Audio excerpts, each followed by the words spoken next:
Hey, what's up guys? Today I'm going to be doing a little bit different of a video. I'm going to be making a custom, cheap custom gaming PC for around $250.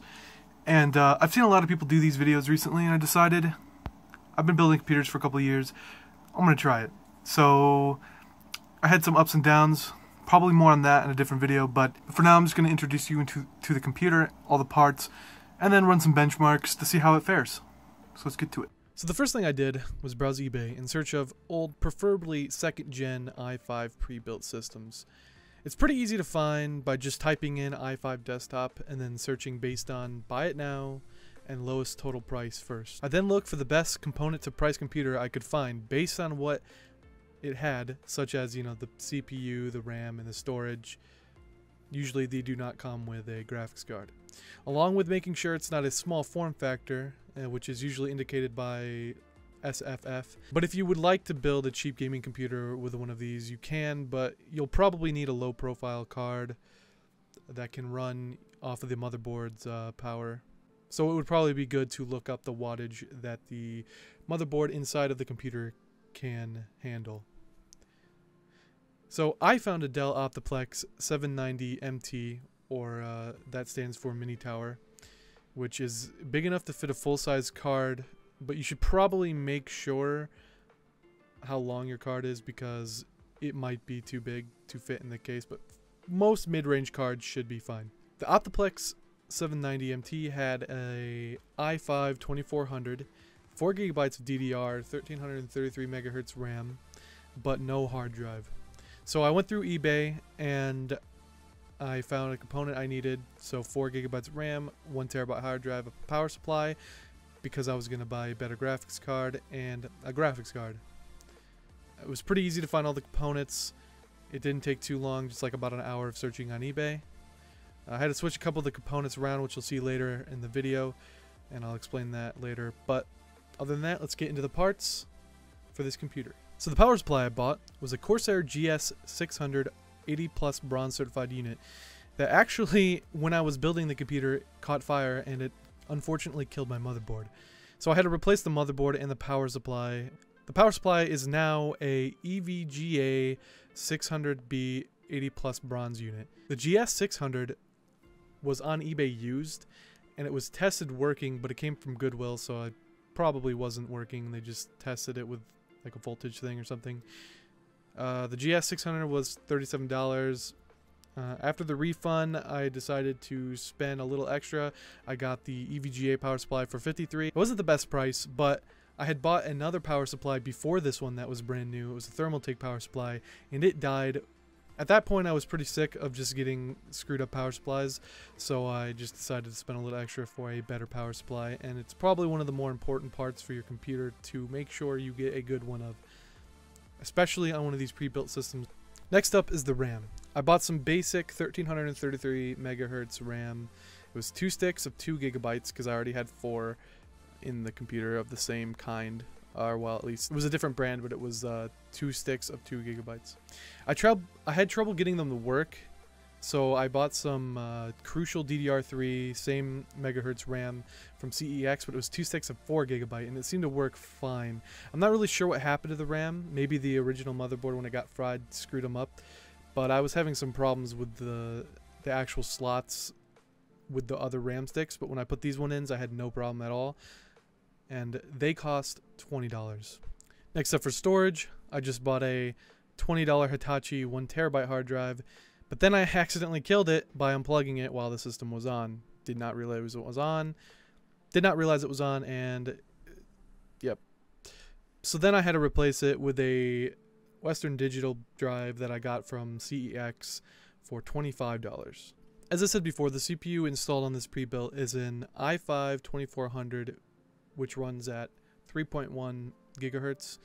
And while these 2nd gen i5s and, you know, the i3s and the i7s of the same generation, while they are old, these processors are great for gaming on a budget and some of the best you can buy for price to performance. So in the entire pre-built was $85 shipped. And lastly, we have the most important component for gaming, the graphics card. This card I bought was a GTX 660 Ti, which is a great card that performs somewhere between the GTX 1050 and the 1050 Ti, according to most sites that I found benchmarks and stuff ran for the card itself. And I got it for $74, which makes it quite cheaper than both the 1050 and the 1050 Ti, with the con of higher power consumption and heat, though the power supply in the system will handle it no problem. This is a blower style card, and I saw the thermals were shooting up a little higher than I wanted them to, so upping the fan speed to around 65 and MSI Afterburner, I found that the temps were perfectly fine. So altogether, the computer cost me $257, and it could have been cheaper with just searching around a little bit more, using some other websites, doing some more deal hunting. But overall, it was a pretty fun experience getting to put together a computer, and for such a low price especially. This is the first computer at this price point that I've put together. And with that said, the computer finally fully working. Let's run some gaming benchmarks. So first up is GTA 5, a very popular game to benchmark on the PC, and on this system it ran fantastic. At a mixture of very high and high settings, with a couple of settings bumped down to medium, such as grass, the average frame rate was 90 FPS, with 1% lows at 63 and 0.1% lows at 56 FPS.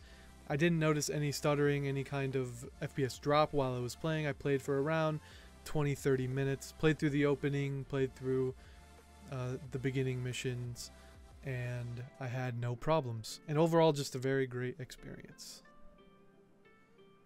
Next up is Divinity Original Sin 2, a game I've been playing a lot recently, and I thought it would be cool to test because for one, it's newer, and for two, my friend has been having a hard time running this game with a lot of the effects going on and everything, and I just wanted to see how this computer would run this game. And I just set whatever the default was, and it defaulted itself to Ultra. On Ultra settings, I got an average of 42 FPS, 1% lows of 24 FPS, and 0.1% lows of 9 FPS. You could definitely tell that there was a lot of frame drops in areas where there was a lot going on, a lot of fire, a lot of effects and stuff. And that seems to happen in this game. Maybe it's not the most optimized, and it's also pretty good looking. Maybe not it's not the best looking game. But tone down the settings a little bit, maybe more around high or medium to high, and you'll probably get a nice smooth 60 frames per second. At least during regular gameplay. Now we have Fallout 4, another very popular PC game, and just popular game in general. It runs pretty great on this computer at 58 frames per second on the high default average. 1% lows are 38 FPS, and 0.1% lows, 26 FPS. Overall, very smooth experience. Fallout isn't one of the harder games to run, I don't think, and it also caps itself at 60 frames per second, so that's probably why we don't see anything above that. But it looks pretty good and runs great. The fourth game I tested was For Honor, a not so popular anymore game, but it had a benchmark and I had it, so I thought I would just run the benchmarking tool inside of the game, collect the averages, and see how it goes. The game looks fine. It ran on the medium preset at 61 frames a second average, 38 frames a second, 1% lows, and 12 frames a second, 0.1% lows. This game would probably run fine, maybe lower the settings a little bit to get that 60 frames a second, since it is an online competitive game for the most part. So the last game I tested was The Witcher 3, another really popular game to benchmark on the computer. I ran it at high settings with no hairworks, and playing the game was a very smooth and good experience, and looking at the numbers I was kind of surprised that they were so low frame-wise. And at high settings it was 38 frames a second average with 27 frames a second, 1% lows, and 16 frames a second, 0.1% lows. I didn't really notice any of the drops or anything, and the game ran pretty smooth, at least when I played it, it seemed to. But if you want to get that more around that 60 FPS mark, you probably want to change the settings down to maybe a mixture of low and medium with a system like this. So all in all, it's a pretty capable gaming system that should be able to run most games at minimum low settings, but probably more around medium to high settings at 1080p. And I had a really great time doing this build, and hopefully I can do more of these kind of videos in the future. Hope you enjoyed. Thanks for watching. Peace.